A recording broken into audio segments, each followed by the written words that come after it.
domingos a gente tem a honra de fazer uma parceria o Al Masculina está fazendo uma parceria com a sua companhia, trazendo alguns convidados que já passaram pelo podcast, e a gente tem a honra de começar o bate-papo de hoje. Eu queria convidar todo mundo para ficar para esse bate-papo com Marcelino Freire, mediado pela Glaura Santos, que é designer do Al Masculina e da sua companhia, e por mim, uma horinha de conversa para a gente trocar, e no final a gente vai abrir para perguntas.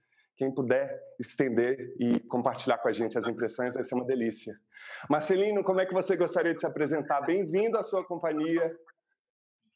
Muito obrigado, muito obrigado pelo convite, parabéns. Eu estava assistindo ao espetáculo e colecionando aqui frases, até escrevi ali no chat: não se perca atrás daquilo que não te encontra. É uma das frases aí do texto, né? Eu fiquei refletindo também na minha correria constante, né? Às vezes a gente corre para ficar no mesmo lugar. E o espetáculo trouxe tantas reflexões, né? E vem um vírus aí e todo o fluxo das coisas. E a gente tem que ficar em casa, repensando as prioridades. Eu queria até te perguntar, muito prazer, Glaura, estar com você também. Prazer, querido, prazer imenso estar aqui com você.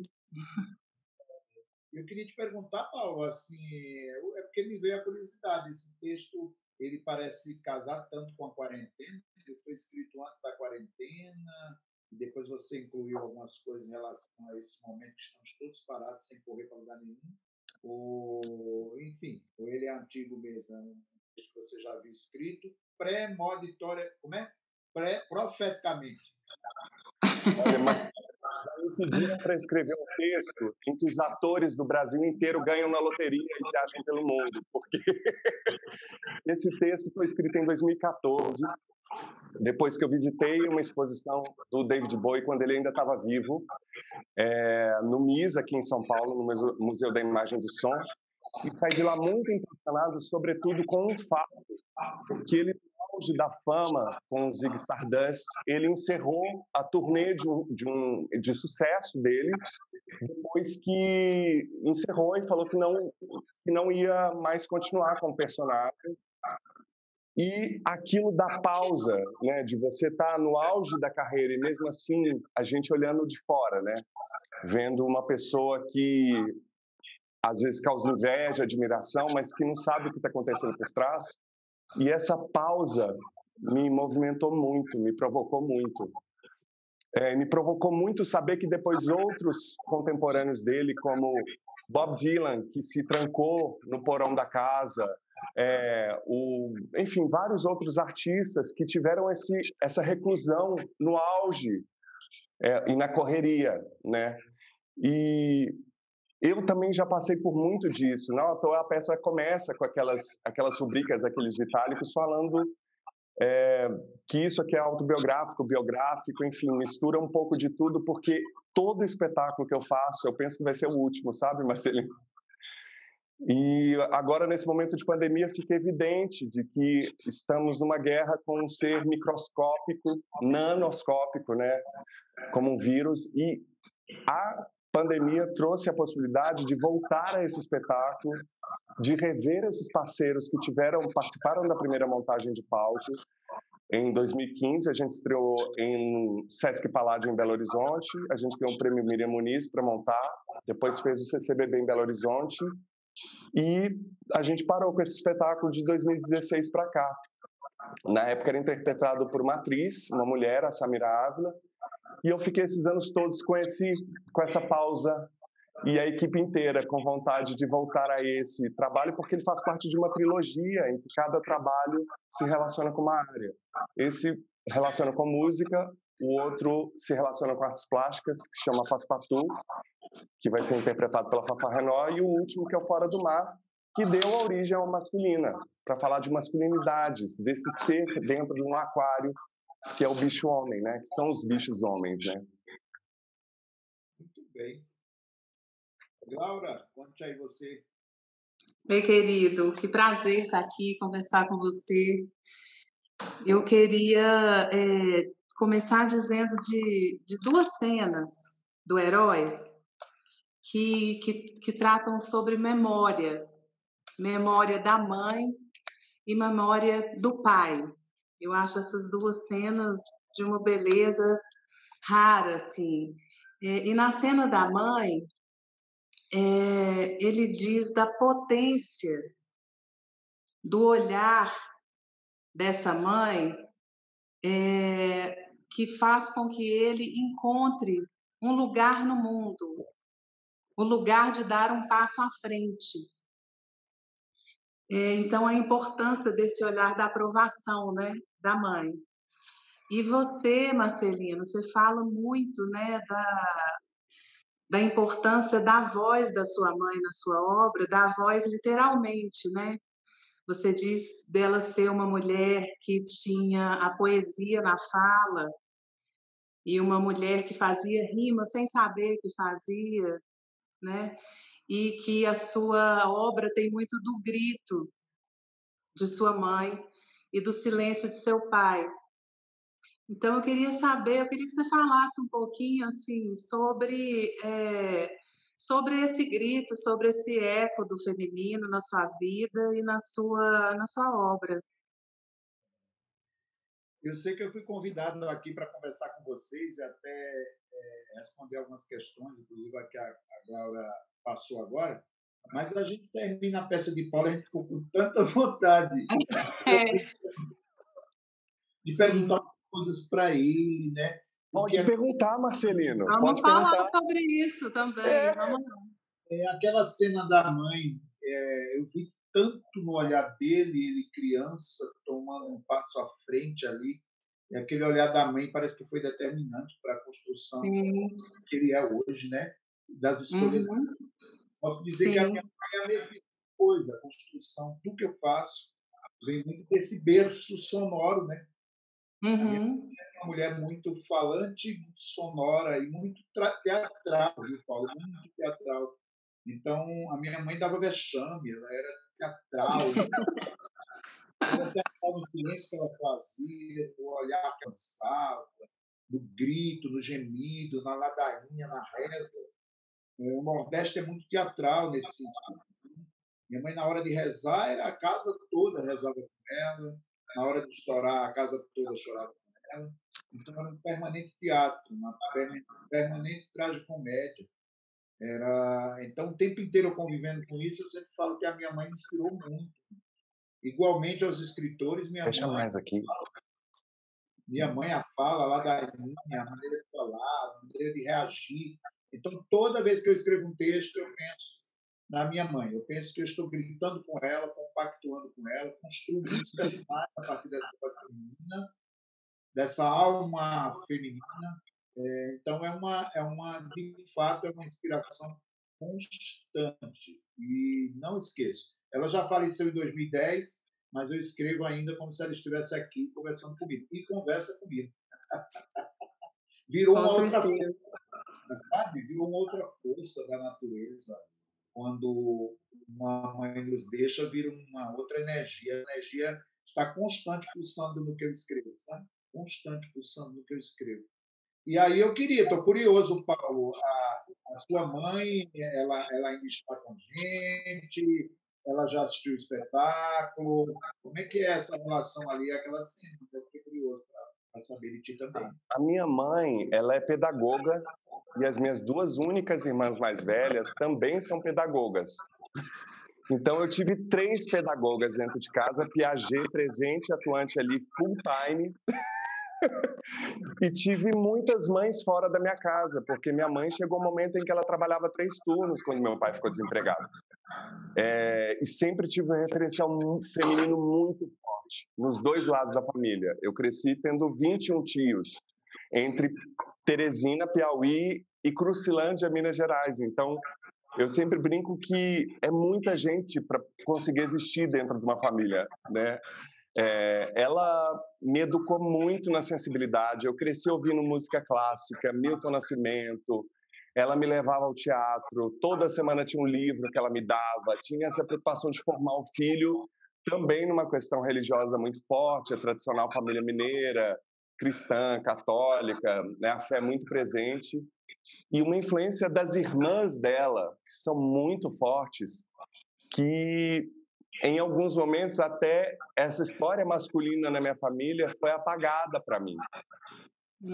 Essa ausência do masculino se fez muito presente, não à toa eu criei uma masculina para ir atrás desses lugares das masculinidades, para além de referenciais da masculinidade hegemônica, da masculinidade que eu não me identificava, e tive uma relação muito forte com minha mãe de incentivar o tempo todo.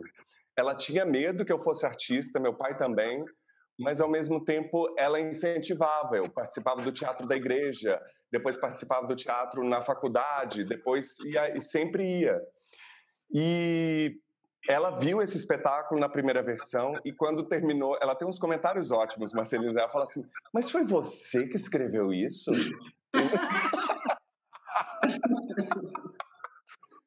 Eu falei: "Mãe, tá escrito lá, tá falando, tudo que eu falo aqui é de alguém, na verdade, quando eu falo passa a ser meu também.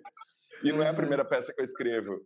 E hoje, ontem ela me perguntou, ela falou assim: "Mas como é que é esse negócio de teatro online? Você tem que fazer toda vez ou não pode dar um play, gravar lá, gravar?"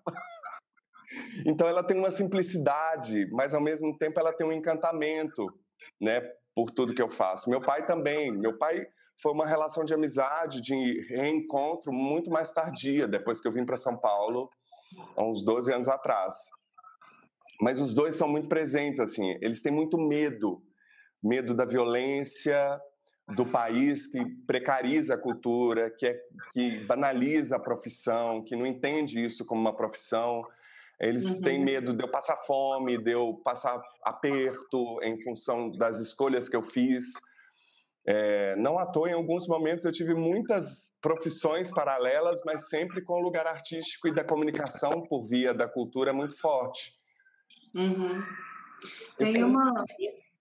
Você é um Fala, excelente Marcelo. ator. Você é um excelente ator. Essa peça é muito difícil de fazer e você se entrega em todos os momentos aí, né? E outra coisa também, eu acho que eu já tinha falado isso, vou repetir.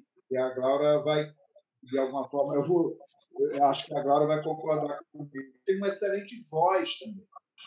Uma voz limpa, né? Uma locução, uma maneira.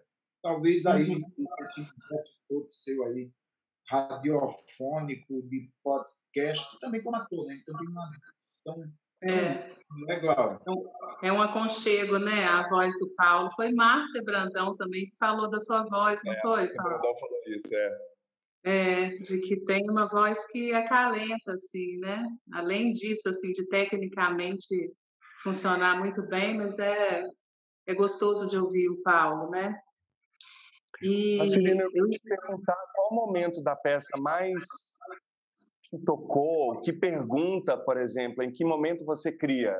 Você tem essas perguntas? Você já viveu alguma crise em que você se viu imobilizado na sua criação, nos seus projetos?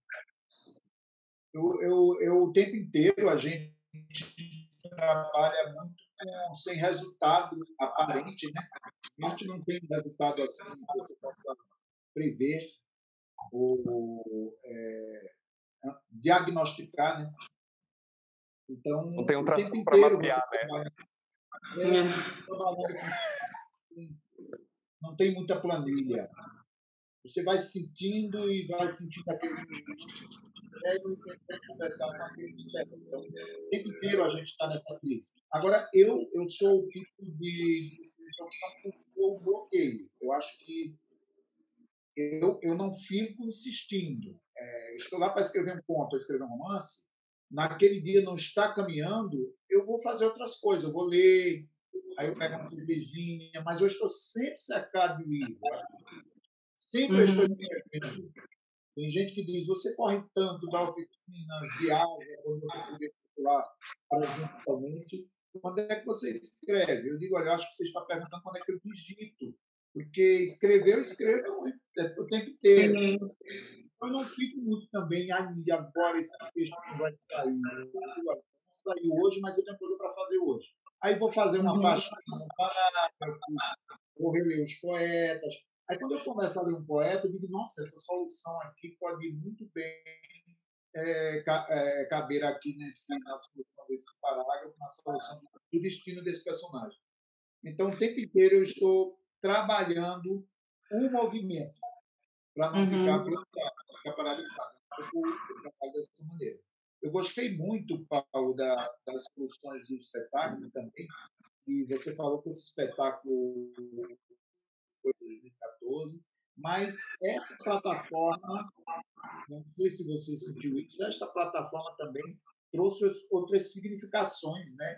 Trouxe outras formas de ver. Em muitos momentos eu vi filme dos anos 70, em muitos momentos eu vi você dentro de um cubo, sendo comandado por um robô que te dava aquelas rubricas, tanta coisa eu vi ali. Eu vi filme de rock, musical antigo, eu vi tanta coisa.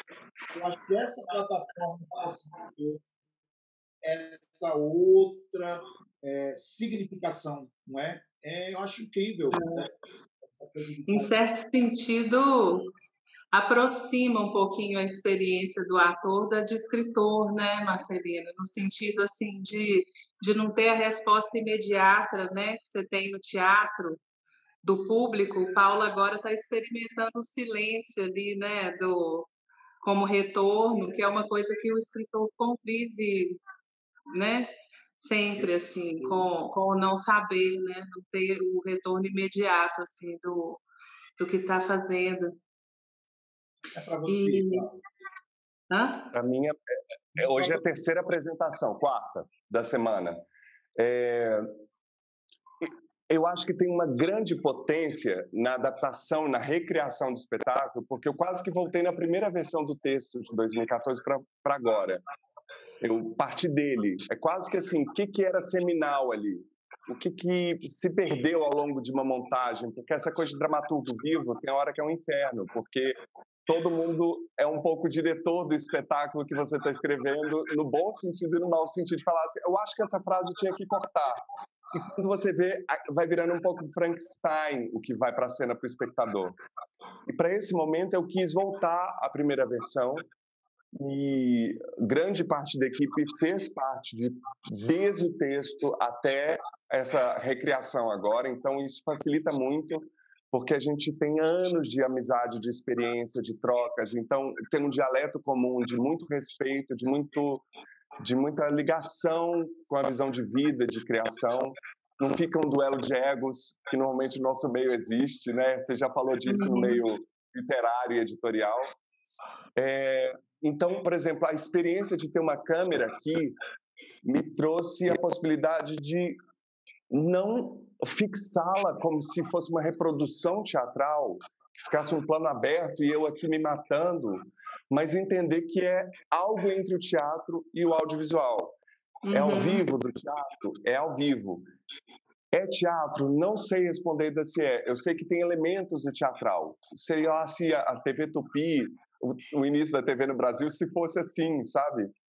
Eu acho que tem ganhos, por exemplo, que às vezes você está fazendo alguma coisa no palco com as mãos e o espectador não está com foco naquilo. Por outro lado, a gente também, durante algum tempo, a equipe se preocupou com a duração do espetáculo, com a transmissão, a qualidade da transmissão, do som, todas essas casualidades e imponderáveis que existem. A gente não tem como controlar a internet de quem está em casa assistindo a gente. A gente não tem como controlar, às vezes, uma queda de energia, um cachorro que late aqui, o avião que passa. Né? A gente não está num teatro, isolado acusticamente, a gente está num estúdio. Da sua mãe, né, do comentário dela, mas é ao vivo, não tem como gravar e passar, e você disse assim, ela tem algo que é muito simples, mas isso está acontecendo com pessoas né, de todas as áreas, assim, inclusive do teatro, isso ainda é tudo muito novo, o que está sendo feito aqui, né? Eu acho que é uma experiência nova para todo mundo ainda, né? Isso foi muito interessante, né, Glaura? Porque, Marcelino, a equipe inteira estava rejuvenescida pela experiência. Não era só remontar um texto no palco. Era assim, nossa, como adaptar esse trecho? Mudou o cenário, mudou o figurino, mudou o ator, mudou trilha, mudou tudo em função dessa linguagem. E de tentar fazer mais do que... Eu não sei se eu vou conseguir me explicar agora, mas mais do que tentar fazer um espetáculo, é de tentar fazer algo que chegasse nas pessoas, a experiência que essa equipe que está por trás vive com essa história, na qual o espectador pudesse ter proximidade, pudesse compartilhar das emoções, pudesse... Estou parecendo piegas falando assim, mas não é não. É de trazer isso da experiência do teatro, e quando o cinema também acontece, é muito potente. Essa comunicação, esse impacto que, quando você lê um conto, quando você lê um livro, te causa. E não fazer com que esse suporte ultrapassasse isso, sabe? É isso, esse espetáculo... Sim, diga, Marcelino. Não, pode dizer, pode dizer. Esse espetáculo, ele é a segunda montagem, né? Então, é muito especial, assim, que isso tenha acontecido nesse momento de pausa, né? Como o Marcelino disse, nossa, você escreveu isso agora, porque é tão atual, né? É tão sobre o que a gente está vivendo, né? Então, que essa busca tenha sido, inclusive, de resolver problemas desse tempo que a gente está vivendo. E é bonito também porque existe... eu estou com um texto aqui no final de um ensaio do Marcelino, que eu queria até ler. Posso ler? Claro. O que eu gostava, e a saudade agora me diz alto, da minha mãe, costureira, era de seu palavreado, entre minhas lágrimas de agora, e eu, menino, cabisbaixo, em silêncio maravilhado, ouvindo meus livros futuros, que eu escreveria a partir daquela sua fala em movimento. Tá, tá, tá, tá, tá, tá, tá, tá, tá, tá, tá, tá, tá. Não é de hoje esse meu livro novo.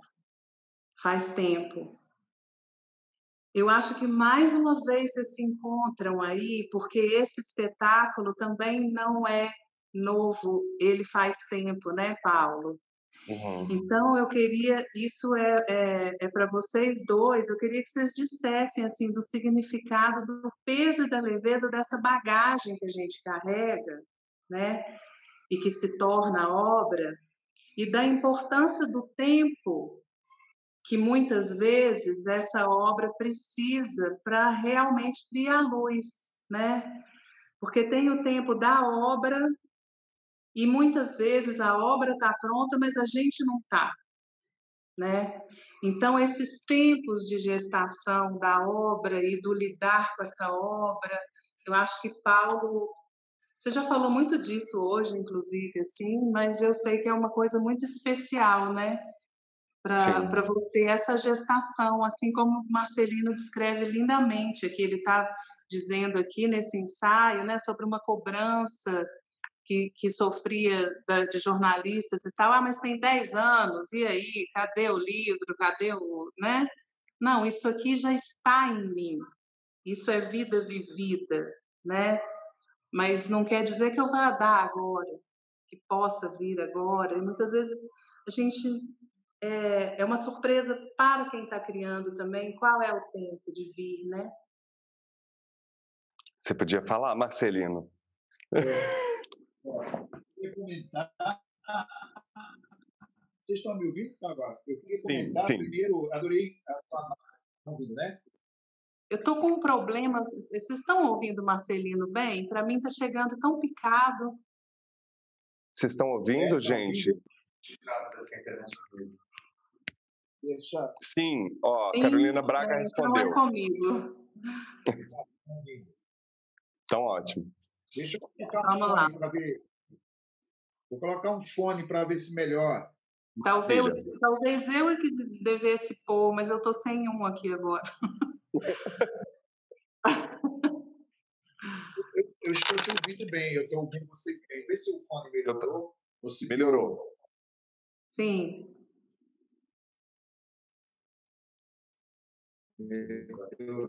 Né? Eu queria dizer para você... Opa! Ouvindo? Sim. Ouvindo, sim. Agradecer o comentário da Glaura, que é a partir de um ponto meu, bagageiro, né? É um ponto que eu ensaio a prosa. Eu falo que a minha prosa vem desses barulhos da máquina de costura da minha mãe. E nesse mesmo livro tem um conto, ensaio sobre o teatro, que é eu conversando com a minha mãe e com meu pai, pedindo para fazer na escola. Daqui a pouco eu mostro um trecho desse conto. Mas eu queria comentar também que parece que a gente está naquela fase do começo da televisão. A gente ouvia muita história dos atores dizendo como que eles faziam na marra a televisão ao vivo. A gente está fazendo essa experiência, os atores e atrizes não pararam de fazer teatro nesse sistema online, trava, está travando, está faltando som, agora mesmo. Marcelino, olha ver se o que você está falando, se a gente está ouvindo. Caiu a conexão. Lembra quando a gente assistia a televisão e tinha que colocar na antena da televisão, bater na televisão? Então, a gente está vivendo um sistema que é muito novo para todos nós, porque fomos atravessados e atravessadas por uma pandemia. Então, isso é muito novo, e o que eu acho que tanto, com certeza, na televisão que foi feita ao vivo, como nesse processo aqui, a gente vê o ator, a gente vê a dramaturgia, a gente vê o texto. Me emocionou profundamente. Um dos primeiros espetáculos que eu assisti nesse sistema foi com o Elias Andreato. Elias Andreato é meu vizinho aqui, esse grande ator e diretor brasileiro, ele fazendo da casa dele, do apartamento dele, entendendo esses mecanismos todos, mas sendo o mesmo ator Elias Andreato e o mesmo Fernando Pessoa defendido por ele, a poesia de Fernando Pessoa defendida por este grande ator. Era o mesmo Fernando Pessoa, com todas as suas questões existenciais, e era o mesmo grande ator Elias Andreato, que depois eu vi fazendo Oscar Wilde também nesse sistema, com a mesma contundência. A mesma coisa o Paulo. A gente estava assistindo ao Paulo, estava vendo um ator ali conectado, entregando a sua arte para atravessar as impossibilidades desse sistema todo de plataforma e não deixando morrer o teatro, não deixando morrer nele o sonho. Isso é a coisa mais linda. Então, eu acho que a gente está... É muito novo para a gente saber o que está acontecendo, por ser muito novo o que está acontecendo e muito desafiador o que está acontecendo.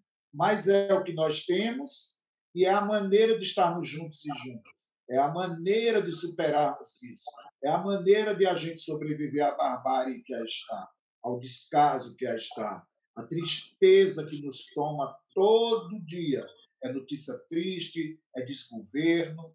E aí o que é que acontece? A gente cria esses casulos de resistência que pode sofrer de conexão aqui, de falha aqui, falha acolá, mas é a mesma grandeza da arte transformando isso, né? Então, é um testemunho que eu gostaria de dar.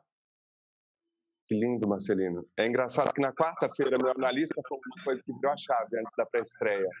Ele falou, Paulo, vocês estão tão preocupados com a qualidade da imagem, da transmissão? Óbvio que estão. Mas tem que lembrar que na guerra as pessoas ouviam orquestra pelo rádio com chiado. Quantos filmes incríveis você viu com super som ou na sua casa e que não chegaram em nada para você, em ótima qualidade de transmissão? E quantas peças, lembrando de Peter Brook, né, com tapete ali no meio da África com seus atores e fazendo acontecer, né? Quantas situações precárias a gente vive quando a gente está começando ainda a escrever, a atuar, a fazer o que for. Aí isso me deu uma clareza assim de que o que a gente tem que cercar ou proteger é o propósito. Está tão desgastada a palavra, mas é o porquê eu canto, né? É o porquê que eu estou fazendo isso e o porquê de cada um da equipe que se junta para fazer isso, né? Se isso está claro, aí vem a fé mesmo de que isso vai atravessar essa lente e vai chegar. Marcelino, eu queria te perguntar o que é um herói para você e quais são os seus heróis? Você falou disso um pouco no episódio 7 do Alma Masculina. Quem não ouviu esse episódio, vá lá, episódio 7, primeira temporada do Alma Masculina. O nosso incrível Marcelino fala um pouco disso, mas eu queria que você falasse um pouco aqui. Quem são seus heróis e o que é um herói para você? Eu estou cercado aqui dos heróis, das minhas heroínas. Aqueles livros todos que ali estão, foram escolhas que eu fiz na minha vida toda. Então, muito tempo aqui quarentenado no meu apartamento, desde o dia 20 de março, por sinal, meu aniversário, dia 20 de março. Eu comecei comemorando com quarentena e saindo até hoje saindo para algumas coisas muito básicas. Esses livros aí eu fui revisitar, eu encontrei livro que eu comprei quando eu era adolescente. Então, aqueles livros ali, eles não estão dormindo. Um livro está sempre acordado. Se eles dormem em pé. Então, quando eu abro um livro daquele, em permanente movimento, aquele livro está. Eu li poetas aí, poetas que já morreram, poetas que escreveram esses versos há 100 anos, há 60 anos. Eles, ao abrir o livro, eles se tornaram contemporâneos meus. Eles estão explicando o que nós estamos vivendo hoje. Então, eu fui revisitar Jean Genet, eu fui revisitar Manuel Bandeira, abrindo dramaturgos aqui, aí você abre e eles se tornam contemporâneos seus. Outra coisa, esses livros aí agora sim, olha que tecnologia apurada. Esses livros não travam. Esses livros não saem do ar. O livro você abre até você abre, eles estão em permanente movimento, acontecendo coisas ali dentro daquelas prosas, daquelas poesias, e me abraçando. O que eu acho impressionante é o Federico Garcia Lorca vir me abraçar e dizer: você não está sozinho. Jean Genet diz: eu estou contigo toda vez que eu abro o livro daquele. Esses são não os meus. Deixar em isolamento, né, Marcelino? Não estamos sós, né? E olha, não estamos sós. E quando eu olho aqui ao redor mesmo aqui da minha casa, tem ali quadros, tem bilhetes, tem cartas, tem esses livros todos. Isso foram escolhas que eu fiz na minha vida. Eu estou quarentenado, sofrendo com tudo que está, porque isso nos abate muito, né? Essas mortes todas, os descasos todos, mas eu não estou sozinho e eu estou aqui dentro desta casa com as minhas escolhas. E essas escolhas foram fundamentais. Essas escolhas que eu fiz, fundamentais para enfrentar esse presente tortuoso. Porque imagine você, esse tempo todo quarentenado, com escolhas erradas, com coisas que você não fez o que gostaria de ter feito, não fez da sua vida o que você gostaria de ter feito, o espelho está fugindo de você toda vez que você passa por ele. É muito tempo consigo mesmo, Aí, eu comigo me faço companhia. E com esses heróis todos, amado. Todos esses são heróis e heroínas que me ajudaram a atravessar a vida. Eu peguei uma hora na mão do Jean Genet, você não imagina o que ele me ensinou. Aí uma hora ele me deixou na mão da Cecília Meirelles, uma outra eu estava agarrado com a Clarice Lispector. E assim tem sido. Esses são meus heróis que me ajudam a voar. Paulo diz desse seu sentimento, de alguma forma, também lindamente, né, em Heróis, que é preciso aconchego em momentos que se precisa ter coragem, né? E eu acho que é muito o que a gente está passando, né? É um momento que está exigindo da gente coragem e conforto para ter essa coragem, né? Eu queria, Marcelino, a palavra, você já disse aí que a palavra, a leitura, né, a palavra do outro tem sido companhia e conforto nesse momento. Eu queria saber se a sua escrita tem sido boa companhia, se você tem conseguido produzir, né, diante de tanta angústia, se essa angústia de repente é até alimento, né, para um momento de produção, se essa pausa tem sido realmente uma pausa também na criação, ou tem sido alimento para escrever? Eu faço voluntariamente um retiro em fevereiro, mas isso é um retiro que eu faço espontaneamente. Vou para uma casinha pequena em Gonçalves, Minas Gerais, que eu aluguei, e fico lá escrevendo isolado. Então, eu já estava chegando do isolamento no mês de fevereiro, trazendo um novo romance, aí veio a quarentena. Aí eu disse, nossa, agora eu vou ler esse romance com calma. Aí eu li o romance que eu havia construído no isolamento anterior. Detestei o romance, fiquei muito angustiado e não mexi mais nele, porque eu não teria estrutura para o que estava lá fora, ainda perturbado com o que estava aqui dentro. Então, eu não Sim, mexi nele, deixei ele quieto e fui fazer outros escritos. descansando. Fui escrever outras coisas do zero e fui fazer uma coisa que eu adoro, que é colagem. Eu adoro fazer colagem, ficar ali com a tesoura cortando, colando. Olha, bacana. Voltei a fazer isso. E o que eu tenho escrito, eu comecei do zero aqui. Alguns escritos falando do momento pandêmico, coisas que eu fui observando nesse período. E a escrita sempre nos acompanha. Aí comecei, da metade da quarentena para cá, um novo romance, que não tem nada a ver com aquele outro, aí eu estou curtindo fazê-lo, porque ele ainda não é uma espécie de coisa que eu tenho que carregar muito mais do que mais pesado do que esses pesos todos que aí estão. Ele, pelo menos nesse momento, ele tem me garantido surpresas. Aí eu estou gostando desse exercício. Maravilha.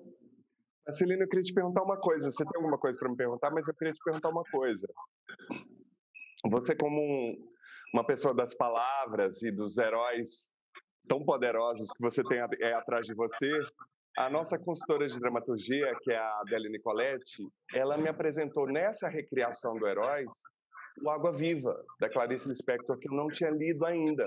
Eu li vários da Clarice, mas não esse. E fiquei chocado com o tanto de heróis que tinha ali.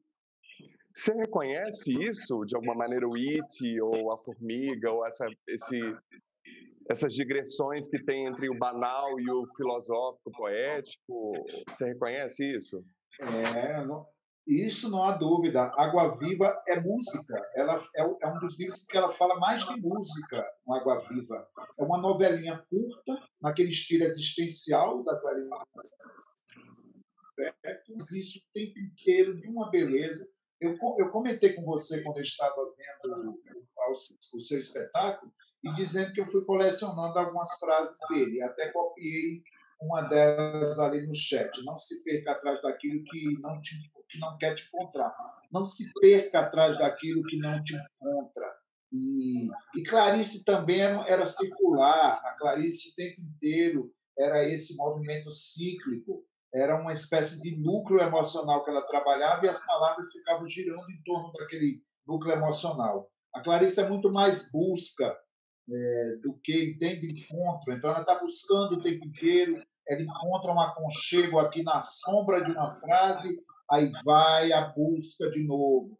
E esse livro, Água Viva, é o movimento vivo da água, né? O mergulhar, o estar em movimento, o estar desembocando. Então, o teu espetáculo, não há dúvida nenhuma, tem a Clarice Lispector, Água Viva, e tem o Paulo Azevedo aí, nos seus próprios riachos, nos seus próprios sons, nas suas próprias buscas. Suas águas todas, né? As águas todas.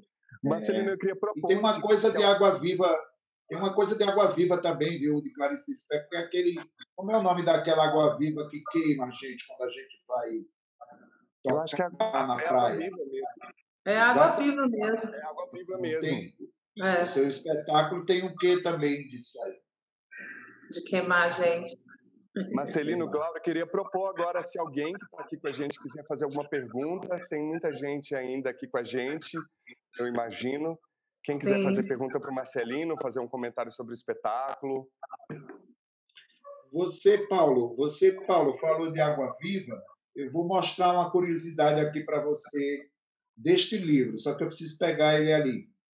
Vai lá. Então eu vou só... Mas estou ouvindo vocês. Vou tirar aqui. Espera aí que eu vou pegar. Surpresa. Adoro.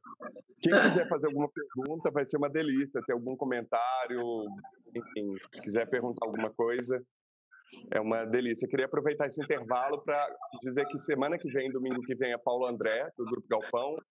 No outro, Marcelo Genesi, nosso convidado do episódio 17. E, por último, Márcia Brandão, convidada do episódio 21. Tá bom? Diga, querido. Eu voltei aqui. Eu tenho essa primeira edição do livro Água Viva, da Clarice Lispector. Olha, que riqueza! Bonita. Ainda, né? É de quando, Marcelino? Vamos ver aqui, é de 1900... né? Deixa eu ver aqui de que ano que é, para pegar aqui. 1973. Só que, olha só, esse exemplar ele está dedicado a um escritor que eu amo, que é o escritor Campos de Carvalho, é um escritor mineiro que escreveu A Vaca de Nariz Sutil, A Lua Vem da Ásia, O Púlparo Búlgaro e Chuva Imóvel. É um escritor extra que era muito amigo da Clarice. Então, esse exemplar foi do Campos de Carvalho. Olhem só, é dedicado ao Campos de Carvalho pela Clarice. Que riqueza, meu Deus! Sensacional, gente. Agora, olhe o que ela diz para o Campos de Carvalho, que era um escritor também muito surreal, muito cheio de imagens, de buscas. Ela diz para o Campos de Carvalho: a Campos de Carvalho, que teve a delicadeza de apanhar no chão um parafuso. Para Campos de Carvalho, que teve a delicadeza de apanhar no chão um parafuso. Clarice Lispector, Rio, 25 de abril de 1974.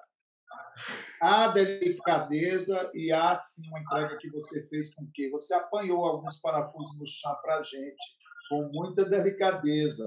A gente acreditou nisso e muito obrigado por ter aí nos recuperado um pouco do nosso verdadeiro juízo necessário para enfrentar isso. Porque o que se diz é, olha, não perca tempo com o que você não é. Seja. Então, é um pouco o que você fez, era o que a Clarice fazia e era o que o Campos de Carvalho fazia. Você falou de Água Viva, eu arrepiei, porque, de fato, tem uma conversa muito direta com esse universo aqui. É água, é movimento, é busca. E eu não tinha lido, Marcelino, isso que é o mais surreal. Jura? Como é que as coisas estão em nós, Tinha né? que chegar assim para você, né? Você é co-irmão. Você é co-irmão da Clarice. A gente encontra... Não, gente. Eu achava que era de Guimarães Rosa, parentesco regional, mas... É outro danado. É outro danado. Alguém tem alguma pergunta? Alguém da sua companhia que está conferindo aí esse bate-papo? Laura, tem mais alguma pergunta? As perguntas que eu queria, eu fiz. Aqui o papo, acho que poderia a gente ficar aqui conversando, né? Vi algumas entrevistas do Marcelino. Falei para o Paulo hoje, Marcelino, fiquei com vontade de ser amiga de Marcelino. Por favor, já somos amigos e amigas. E me mande seus trabalhos, vamos trocar ideia aí. Eu vou mandar. A gente tem que se juntar. A gente tem que se Já juntar. aqui. Vou fazer isso essa semana, vai ser muito importante saber do seu olhar. Marcelino, eu queria te dizer que depois do episódio da Masculina, não só a minha estante, como a estante de muitas pessoas, porque a gente teve esse retorno, mudaram, e mudaram muito a partir da sua perspectiva. Quem são as editoras que fazem sua cabeça? Quem são os autores que fazem sua cabeça? Tem mulheres na sua estante, mulheres negras, homens e mulheres trans, editoras alternativas, a voz da periferia está na sua estante. E isso se alastrou para tudo, se alastrou para os meus filmes, para os meus catálogos inteiros. E é engraçado que na pandemia eles foram uma companhia muito poderosa também. E foi engraçado que rolou uma limpa de muitas coisas que o Marcelo Genesi fala no episódio dele, e a Márcia Brandão também, desse varejo externo, que eu acho que para a gente que lida com o sensível, que lida com o delicado, que lida com as antenas, para transformar em matéria literária, matéria teatral, matéria o que for, eu senti que essas interferências também se dissiparam, ou foram interrompidas também, para olhar um pouco para dentro, sabe? Eu acho que é isso. Isso não há dúvida. O que eu tinha te perguntado, e eu sempre falo e provoco isso em vários momentos, com as oficinas que eu coordeno, é assim: olha para a tua estante, e eu sempre falei isso, de olha para a tua estante e olha só. Se você tiver só livros de uma determinada editora, quem está sendo dona da tua estante é a editora, não é você. que a editora, possivelmente sendo grande, tem um capital de divulgar aqueles autores, aquelas autoras. Você tem algum autor ou autora independente, alguém que vende o próprio livro, e as editoras pequenas, e os escritores indígenas, e as escritoras indígenas, os escritores negros e negras, e os escritores trans, e as editoras pequenas, e os zines. É muita coisa. Então, a gente começa a pensar e dizer, de fato, claro que a gente vai correndo para um canto, correndo para outro, às vezes não tem como encontrar esses autores e autoras. Eu até falo, nossa, hoje a gente está numa fase tão tecnológica, eu digo, o Google pode nos ajudar a encontrar autores e autoras. Eu falo nas minhas oficinas já há um tempo, desde que o Google existe, eu digo, coloca lá no Google, autores contemporâneos em Assunção, no Paraguai. Você vai encontrar autores e autoras que estão escrevendo nesse exato instante em Assunção, no Paraguai. Atores e atrizes, companhias teatrais em Moçambique, em Maputo. Vamos lá. Quais são os atores, artistas de revistas independentes em Teresina, no Piauí? Então, o Google está dando isso para a gente. Quando a gente vê, a gente é amigo de uma pessoa no Facebook que escreve no mesmo momento que eu estou escrevendo, está escrevendo lá no Chile, lá na África, lá em Santa Catarina, em Belo Horizonte, é muita coisa. E aí a minha viagem é essa. Sempre foi, quando estou aqui, eu digo, deixa eu ver. Naquele momento em que eu digo o romance está travado, e eu não estou indo para lugar nenhum, tem coisa para fazer. Aí eu coloco grupos literários em Rio Branco, escritores e escritoras aqui que estão escrevendo, aí pega uma cidade da África e coloca o mínimo que a gente encontra, uma coisa extraordinária. É tanta gente escrevendo, tanta gente fazendo coisa boa. Isso vai ampliando a visão da gente e mostrando que a gente não está sozinho, não está sozinho. Coisa mais linda, mais necessária. Eu também sinto isso. Marcelina, a gente já está com o tempo encerrando, mas eu queria te fazer um pedido dos vários. Sim. Queria que você convidasse as pessoas para assistirem o nosso espetáculo. Mandasse uma mensagem de por que bateu no seu tambor, Marcelino? Conta pra gente. O que bateu no meu tambor foram outros tambores. Venham assistir ao espetáculo com Paulo Azevedo, Heróis, para a gente trabalhar a possibilidade aí de lírica, de delírica, de estar juntos, de estarmos juntos da palavra, estarmos juntos do teatro físico, humano, necessário. É um espetáculo necessário. Vamos comungar, estar juntos aqui nesse mesmo abraço. Muito obrigado, Paulo. Meu herói. Ai, que lindo. Marcelina, eu não vou terminar chorando, pelo amor de Deus. Amado, muitíssimo obrigado. Laura, brigadíssimo. Vocês ficaram com a gente até aqui. Muitíssimo obrigado. Marcelino, prazer imenso. Obrigada. Prazer, Laura. Muito obrigado, Laura. Até breve. Beijo, Paulo. E parabéns até um beijo. Todos e todas da equipe estão de parabéns. Obrigado, querida. Tchau, gente. Até semana que vem.